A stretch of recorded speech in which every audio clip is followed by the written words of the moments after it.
এরা হয়তো আপনার বাড়িতেও কখনো এসেছে, এদেরকে চিনতে পারছেন? হ্যাঁ, এরা 200-300 টাকার বিনিময়ে আপনার বাড়ি থেকে ভাঙা মোবাইলটা কিনতে এসেছে। কখনো হয়তো জিরে, হলুদ, গুঁড়ো মশলা এগুলোর বিনিময়ে আপনার বাড়ি থেকে ভাঙা মোবাইলটা কিনতে এসেছে।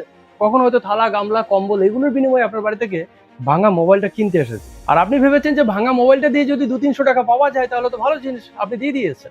কিছুদিন আগে উত্তরপ্রদেশের মির্জাপুরে এরকম একটা গ্যাং ধরা পড়েছে, যাদের কাছ থেকে 13,000 এরকম খারাপ ভাঙা মোবাইল বেরিয়েছে, যেগুলো তারা আপনার আমার বাড়ি থেকে কিনে নিয়ে যাচ্ছে।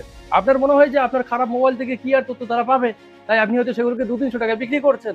কিন্তু একটু খেয়াল করে দেখুন, আপনার মোবাইলটা যখন বন্ধ হয়েছে তখন আপনি শুধু আপনার মোবাইল থেকে হয় মেমোরি কার্ড আর সিম, এছাড়া আপনি আর কিছু বের করতে পারেননি, কোনো কিছু নষ্টও করতে পারেননি। আর তাছাড়া আপনি যদি সবকিছু নষ্টও করে দেন মোবাইল থেকে, তারপরেও আমাদের মোবাইলে অনেক কিছু গুপ্তভাবে থেকে যায় যেগুলো আমরা নষ্ট করতে পারি না, সেগুলো কিন্তু এরা পারে। আর সেই তথ্যগুলোকে এরা দেশে এবং বিদেশে বহু মানুষের কাছে হাজার হাজার টাকা, লাখ লাখ টাকা বিক্রি করে।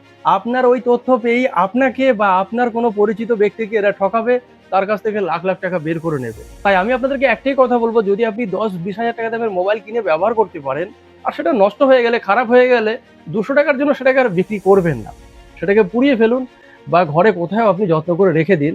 এগুলোকে বিক্রি করবেন না, তাহলে সেটা আপনার এবং আপনার আত্মীয় স্বজনের জন্য বিশাল বড় বিপদ হতে পারে। ভালো থাকবেন সবাই।